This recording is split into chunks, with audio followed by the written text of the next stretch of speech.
Good morning everyone, কেমন আছো সবাই? আমাদের বাড়ির কারোরই আজকে সকালের শুরুটা একদম ভালো দিয়ে হয়নি। সকাল সকাল উঠেই একটা খারাপ ঘটনা ঘটে গেছে আমাদের সাথে। এমনকি সকালবেলাতেই আমাদের দুজনকে ও বাড়িতে যেতে হয়েছিল। আজ হয়তো সারাদিনের পুজোর ব্লগটা আমি ভালো করে করতে পারিনি, তবে আমি আজ যেটুকুই ভিডিও করার সুযোগ পেয়েছি সবটাই তোমাদের সাথে শেয়ার করেছি। আজ বাড়িতে সত্যনারায়ণ পুজো, তোমরা জানোই আগের দিন আমরা পুজোর সমস্ত বাজারঘাট করে নিয়ে এসেছি। তো আজ তোমরা যেই ভিডিওটা দেখছো সেদিন ছিল 12ই ফেব্রুয়ারি।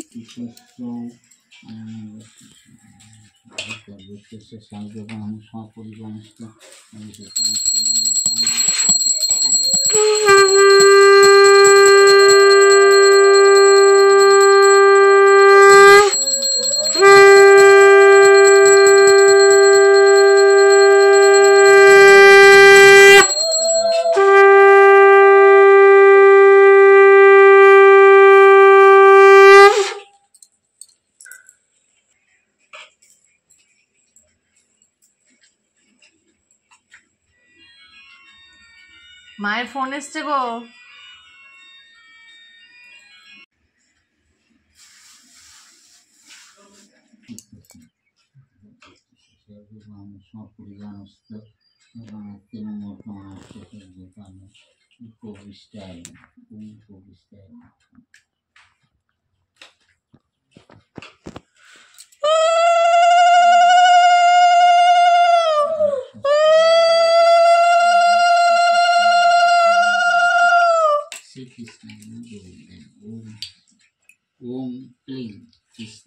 তোরা দেখছিস কিভাবে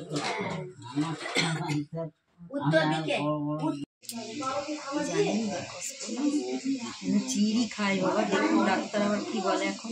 ওই আমার মতন করে দেবে মনে হচ্ছে, বুঝেছো? আমার যেরকম করাচ্ছি, চিড় খেলে ওরকম করবে, চিড় খেলে করবে, আর চিড় না খেলে আর কিছু করবে না। এটাতে এক্সরে রিপোর্ট এখনো দেয়নি, বিকেলে দেবে। প্লেট দিয়েছে শুধু, বুঝলে ল্যাবরেটরি না, ওখানে নয়, এখানটাতে হসপিটাল বন্যার সঙ্গে সঙ্গে দিয়ে দিয়েছিল।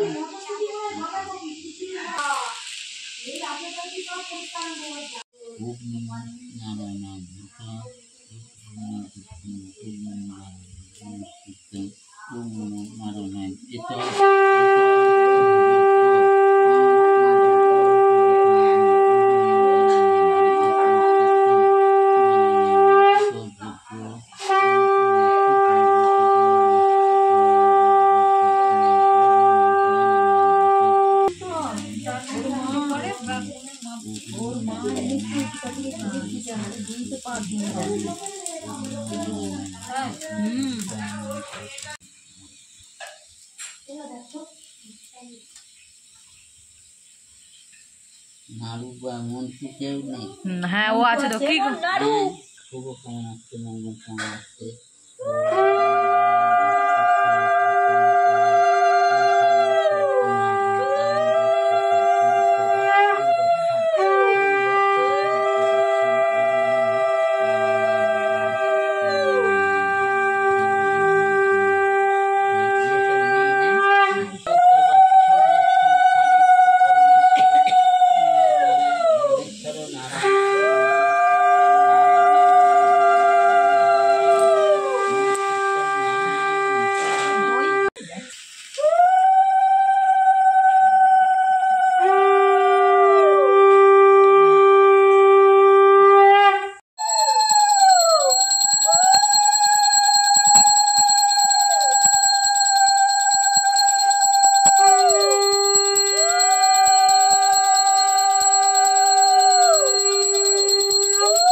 কাকি শাশুড়ি এসে দুপুরে রান্না চাপিয়ে দিয়েছে, আর এদিকে পুজো শেষ হওয়ার পর আমরা সবাই মিলে এখন প্রসাদ খাচ্ছি। পুজোর দিকটা সবটা আমরা সামলালেও বোন আর বোনের কাকি শাশুড়ি আজকে দুপুরের সমস্ত রান্না বান্না করেছে। চাটনিটা শুধু আমি আগে থেকে করে রেখেছিলাম। তোমাদের তো বললামই আজকের সকালটা আমাদের একদম ভালো দিয়ে শুরু হয়নি। খারাপ ঘটনাটা হচ্ছে মা সিঁড়ি থেকে পড়ে গেছিল, তারপর আমরা খবর পেয়ে যাই এবং ডাক্তার দেখানোর পর জানতে পারি মায়ের গোড়ালিটা ভেঙে গেছে। কিছুক্ষণ আগেই মাকে ডাক্তার দেখিয়ে নিয়ে এলাম। আপাতত এখন তুলো ব্যান্ডেজ করে দিয়েছে, আবার রবিবার নিয়ে যেতে বলেছে। আর ডক্টর বলেই দিয়েছে মায়ের পাটা অপারেশন করতে হবে। দিদা তো মায়ের মাথায় এখন তেল জল দিয়ে দিচ্ছে, কিন্তু কিছুক্ষণ আগে পর্যন্ত মানে সকাল থেকে দিদা কেঁদেই চলেছে আর বলছে আমার শুধু সকালের দৃশ্যটা মনে পড়ছে, মানে মা যখন পড়ে গেছিল। যাই হোক, তোমরা ভগবানের কাছে প্রার্থনা করো আমার মা যেন খুব তাড়াতাড়ি সুস্থ হয়ে যায়।